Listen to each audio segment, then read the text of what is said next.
লকডাউনৰ দিনা মই মদ বিচাৰি আনিলোঁ 1950 চনৰ যুদ্ধখন মই জিকিলোঁ। ভাই কেনেকৈ আনিলা? ইমান কষ্টই মষ্টই আনিলা? সঁচাকৈ দেই, আমি কিন্তু হোষ্টেলত থকা ল'ৰাবোৰ বৰ প্ৰব্লেম হৈছে। ভালেই কৰিলা দিয়া আনিলা। মোকো অকণমান দিবা দেই, অ' ভাই দিবা মোক অকণমান। কষ্ট কৰি আনিম মই ফকত তুমি খাবা ভাই। এইটো মই হ'ব নিদিওঁ।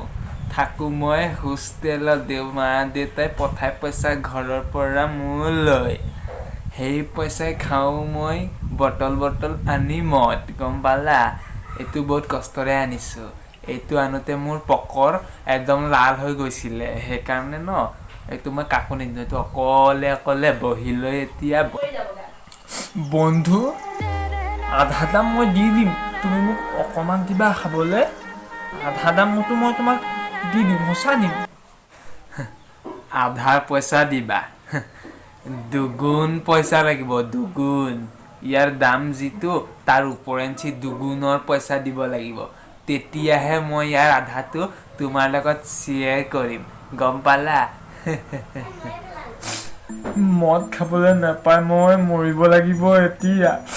এনেকুৱা বন্ধু পোৱাতকৈ মৰি যোৱাই ঠিক ভাই। ইয়াক মাৰি ইয়াৰ মদৰ বটলটো খাই ল'ব পৰাহেঁতেন। কি ভাবি আছ তই হা? নাই অ', তোক মাৰি এই মদৰ বটলটো মই খোৱাৰ চিন্তা কৰি আছোঁ, গম পালি? চালা জানি আছিলোঁ মই তই এইটোৱে ভাবি আছিলি বুলি। এতিয়া ন তোক এনেকুৱা ঝাৰিম মই চালে। এই যা ইয়াৰ পৰা ওলা, যা ইয়াৰ পৰা ওলা। এই নেমাৰিবি,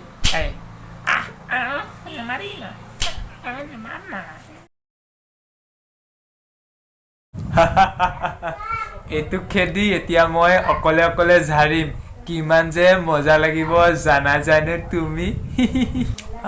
তো হে গাইজ, মোৰ ইউটিউব চেনেলটো যিসকলে চাই আছা তেওঁলোকক কৈছোঁ, প্লিজ মোৰ চেনেলটো লাইক শ্বেয়াৰ আৰু ছাবস্ক্ৰাইব কৰিবা, কাৰণ মই অকণমান তেতিয়া সাহস পাম আৰু নন ষ্টপ ভাল ইয়াতকৈ ভাল আৰু কমেডি ভিডিঅ' বনাবৰ কাৰণে তোমালোকৰ কাৰণে। তো প্লিজ ছাবস্ক্ৰাইব কৰিবা, লাইক কৰিবা আৰু শ্বেয়াৰ কৰিবা।